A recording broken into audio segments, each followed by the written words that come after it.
Hi, friends. Very warm welcome to you in this platform known as ODCH Apti. And today we are going to discuss about the next part of time, men, and work, where we are going to tackle with a little more complicated questions, wherein the concepts they combine, and we will try and see how we can solve those kinds of questions using different concepts. So let's get started. I'll be sharing the screen right away. Let's get started. So, friends, let's have a look at the first question. The first question says that we have this question, of course, is a question from pipes and cisterns.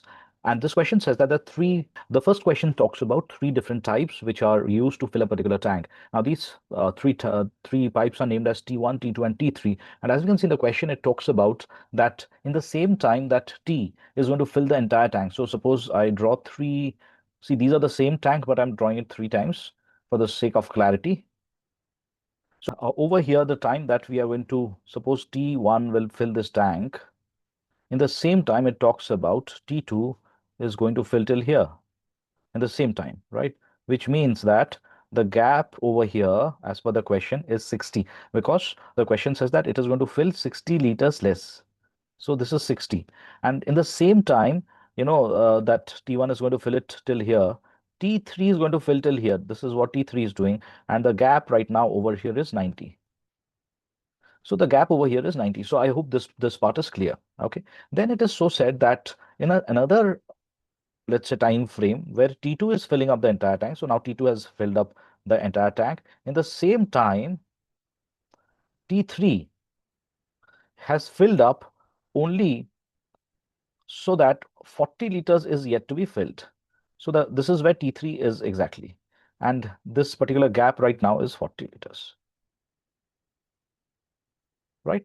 So can I say from this diagram to this diagram, from this diagram to this diagram, to travel from this particular time frame to this particular time frame, T2 filled up 60 liters because it was 60 liters short. In the same time, can I say T3 कहाँ था? इस particular position में, first position में वो 90 पीछे था. अगर आप देखोगे, as per the question, वो 90 पीछे था. But इस diagram में वो अभी और 40 पीछे है. इसका मतलब in the same time T3 has filled up how much? 50 liters. So can I say that जब तक ये 60 लीटर भरता है तब तक ये 50 लीटर भरता है. इसका मतलब क्या हो गया? इसका मतलब ये हो गया दैट T2 और T3 जो है, T2 T3 का जो रेशियो है that will be 6:5. 6:5 will be the ratio of T2 and T3. Clear with this? Right? Very simple concept. Now, अगर आप देखोगे, अगर इस क्वेश्चन को हम अच्छे से स्टडी करें तो यहां पर T2 कितना पीछे है? 60 पीछे है. In the same time T3 कितना पीछे है? 90 पीछे है. तो T2 और T3 के बीच में गैप कितने का है? 30 का गैप है. 30 लीटर्स का गैप है ना? इन द सेम टाइम 30 लीटर्स का गैप है. तो clearly can I say that यहां से लेकर यहां तक वो अगर T2 अगर 6x पानी भरता है तो यहां से लेकर यहां तक it should be 5x. Right? Because हमें पता है दैट दोनों का रेशियो 6:5. जब तक T2 will fill 6x in the same time T3 is going to fill 5x. तो इस डायग्राम के हिसाब से जब तक ये यहां तक 6x तक आया होगा तब तक ये यहां तक 5x तक आया होगा. सो can I say that 6x is basically is equal to 5x plus 30. Because दोनों को डेवलप करने के लिए ये 30 पीछे था. ये यहां पर अगर आप देखोगे this is 60 lesser than the full and this is 90 lesser than the full. तो दोनों के बीच में गैप 30 का था. Right? So 6x is equal to 5x plus 30. तो इस समय क्या पता चल गया? तो ऑब्वियसली हमें पता चल गया दैट x का value is otherwise equal to 30 and hence I can say that 6x का वैल्यू हो जाता है 180. इसका मतलब ये जो पार्ट है जहां तक T2 फिल किया दैट इज 180 लीटर्स यहां तक. और ये 60 और बाकी था. सो इसका मतलब इसका जो एंटायर लेंथ है इस चीज का, we get this length to be 180 plus 60 that is equal to 240 litres. Clear with this? है ना? इसको आप यूनिटरी मेथड से भी फिल इस क्वेश्चन को सॉल्व कर सकते हो. कैसे करके आप सॉल्व कर सकते हो? आप दोनों डायग्राम को ले जाओ. दोनों डायग्राम में आप दोनों डायग्राम को देख के, फॉर एग्जांपल अगर आप बोलते हो कि इस टैंक का entire tank is equal to F, that is full tank, right? तो जितने टाइम में इसमें हम बोल सकते हैं कि हाउ मच T2 कितना फिल किया है ना, T-60. और T3 ने कितना फिल किया है? आप बोल सकते हो that is T-90. Correct? Similarly आप यहां अगर देखोगे यहां पर T2 ने कितना फिल किया है, पूरा फुल कर दिया है, तो F. But in the same time T3 ने कितना फुल कर पाया है? It has filled up 40 liters less, so F -40. Now as we know that because ये दोनों का स्पीड यूनिफॉर्म है और ये दोनों का स्पीड अनचेंज्ड है, मीन्स टी टू का जो चेंज है, जो स्पीड है वो टी टू का ही स्पीड है in the second case as well. ऐसा नहीं कि टी टू अचानक से फास्ट हो गया है ना।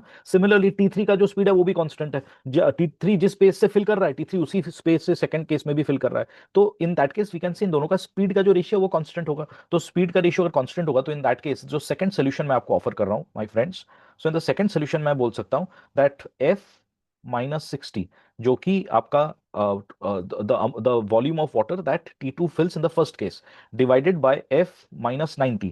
Now this is the volume of water that T3 fills in the first case should be equal to F. This is the volume of water that T2 fills in the second case divided by, इधर अगर देखोगे तो T3 कितना उतने ही time में भर्ती कर रहा है ना, F -40. They should be, the ratio should be same. So from here what do you get? From here you get over here this is F square minus, यहां पर अगर आप देखोगे 60F -40F प्लस इन दोनों को मल्टीप्लाई करने से 2400 is equal to, अगर आप इसको मल्टीप्लाई कर दे तो इसके साथ यू गेट यहां पर F square and then you get 90F। So इससे हमें क्या पता चलता है दैट एफ स्क्वायर इस तरफ भी है, एफ स्क्वायर इस तरफ भी है, दोनों कैंसिल हो जाएंगे, करेक्ट। सो यहां पर आपको मिल जाता है -40 एंड -60, ये दोनों उस तरफ जाने से 100 हो जाएगा। सो you get over here 100F -90F should be equal to what? Should be equal to 2400. So obviously f का वैल्यू ये 10 हो जाता है, तो f का वैल्यू कितना हो जाएगा ना, 2400 divided by 10 which is equal to 240 litres. तो चाहे आप ऐसे सॉल्व करो या फिर ऐसे सॉल्व करो, in both cases you get the similar answer that is 2400। As I told you that every question को you should be prepared to solve in more than one ways, right. Now let's have a look at the second question and how we can attempt the second question and try this out. Question, अगर 21 men can finish your work in 18 days, तो आप मुझे बताओ अगर इस काम को मुझे एक दिन में कंप्लीट करना पड़े, वन डे, तो मुझे क्या चाहिए? अगर 21 लोग लगाते हैं 18 दिन काम करने के लिए, राइट, तो हर दिन मुझे अगर एक ही दिन में उस पूरे काम को खत्म करना पड़ेगा तो मुझे 18 गुना ज्यादा वर्कफोर्स चाहिए। तो I would take 21 into 18। These many men will be required to finish the entire work, पूरा काम को खत्म करने के लिए एक दिन में, correct, right. So is simple. Now over, अगर आप क्वेश्चन में देखोगे, क्वेश्चन में क्या बोला गया that one man starts the work and thereafter every day one more man join him and this continues till the work gets completed. तो इसका मतलब क्या हुआ? इसका मतलब ये हो गया दैट फर्स्ट डे में आपको एक आदमी मिला था, सेकेंड डे में आपको 1+1 मिला, थर्ड डे में that is equal to 2, third day में आपको 3 आदमी काम करते नजर आए, और so on and so forth, और जब तक काम खत्म हुआ, let's say we will call it nth day, nth day जब हुआ था तो आपको मिला था n आदमी काम करते हुए। तो आप देख रहे हो यहाँ पर अगर पहला दिन में एक ही आदमी काम किया, दूसरे दिन में 2 आदमी काम किया, थर्ड डे में 3 आदमी काम किया एंड nth डे में n आदमी काम किया। इसका मतलब ये हुआ अगर मुझे ये काम एक दिन में कंप्लीट करना पड़े तो ये सारे लोगों को मुझे उस एक ही दिन में लेके आना पड़ेगा, राइट। थियोरेटिकली आप बोल सकते हो सर सेम आदमी ही तो काम कर रहा है, ऑफ कोर्स, बट वैसे ही एफिशिएंसी का लोग अगर मुझे मिल जाता है एक ही आदमी में टोटल जितना लोग काम किए हैं, तो इन दैट केस मैं एक दिन में काम खत्म कर पाऊंगा। तो अगर मुझे एक दिन में काम खत्म करना है दोस्त, in that case what I have to do is, right, तो हमें अगर एक दिन में काम कंप्लीट करना है तो मुझे पहला दिन का वर्कफोर्स दैट इज 1, दूसरा दिन का वर्कफोर्स दैट इज 2, तीसरा दिन का वर्कफोर्स दैट इज 3, चौथा दिन का workforce that is 4, dot dot dot dot, nth day का वर्कफोर्स दैट इज n। मुझे ये सारे लोग एक ही दिन में अगर काम करते हुए मिले, इन that case I can finish the work in one day. So clearly यहाँ पर आपको एक दिन का वर्कफोर्स मिल गया है और यहाँ पर भी आपको एक दिन का वर्कफोर्स मिल गया है to finish the work, so both should be equal. तो इन दोनों को हम इक्वेट कर देते हैं। So what do I get 21 multiplied by 18 is equal to, इसका फॉर्मूला क्या है, 1+2+3+ dot dot dot till n is equal to, you can say n into n+1 divided by 2. So this is the formula for what? This is the formula for आपका 1+2+3+ dot dot dot dot till n. Clear? So now इससे हमें क्या पता चलता है? What equation do I get? So this from here, the equation that I derive over here is, friends, is that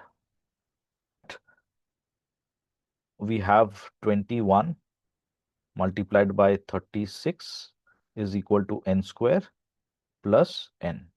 तो हमारा जो इक्वेशन बन गया, जो क्वाड्रेटिक इक्वेशन बना, that is n square plus n -21 into 36, right, is equal to 0।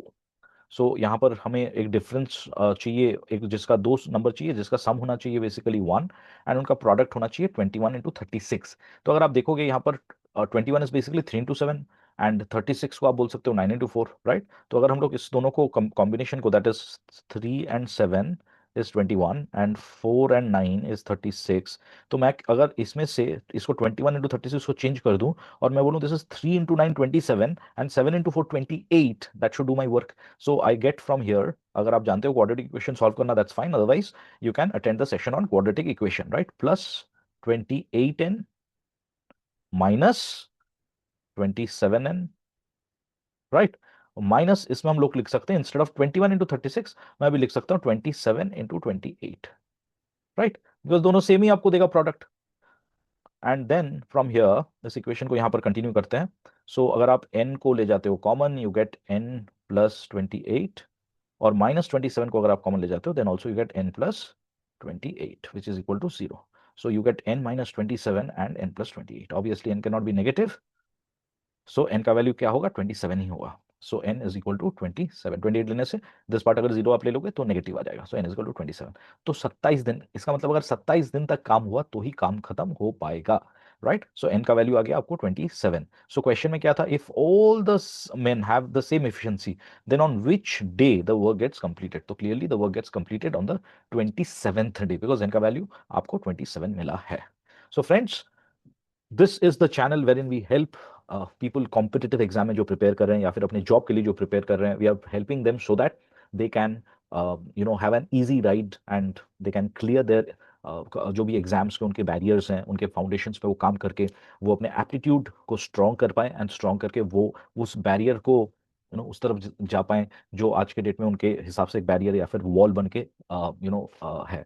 सो अगर आपको this this channel में हम जो भी आपके साथ डिस्कस कर रहे हैं, अगर ये भी आपको लग रहा है कि बहुत ज़्यादा डिफिकल्ट हो रहा है, अगर आपको ऐसा लग रहा है कि नहीं मुझे और मेरे बेसिक्स पे काम करना है, फ्रेंड्स इन दैट केस आपको वन ऑन वन अटेंशन की ज़रूरत है. हमारे इस पर्टिकुलर जो यूट्यूब चैनल है वहाँ पर आपको एक लिंक मिल जाएगा. उस लिंक से आप हमारे व्हाट्सएप ग्रुप में पहुँच जाओगे. थ्रू दैट व्हाट्सएप ग्रुप हम आपको ले आ सकते हैं हमारे मास्टर क्लास में, और उस मास्टर क्लास में मैं क्लास लेता हूँ और वहाँ पर हम one on one we help जो भी हमारे स्टूडेंट्स हैं, पार्टिसिपेंट्स हैं, जो भी एग्जाम्स देने वाले हैं इन फ्यूचर, उनको हम हेल्प करते हैं उनके फाउंडेशन को और मजबूत करने के लिए. उसमें हम उनको हेल्प करते हैं. और अगर आपको ये लगता है कि नहीं sir that this YouTube channel is good enough, then please attend this channel. This is absolutely free of cost. This is only for you guys. I want all of you to crack your campus or your competitive paper, because the very objective why I started this channel is that aptitude should not be the reason why you falter in any of your exams. Thank you, friends. My name is Neil and I'm your facilitator at ODCH Apti. Take care. Keep practicing.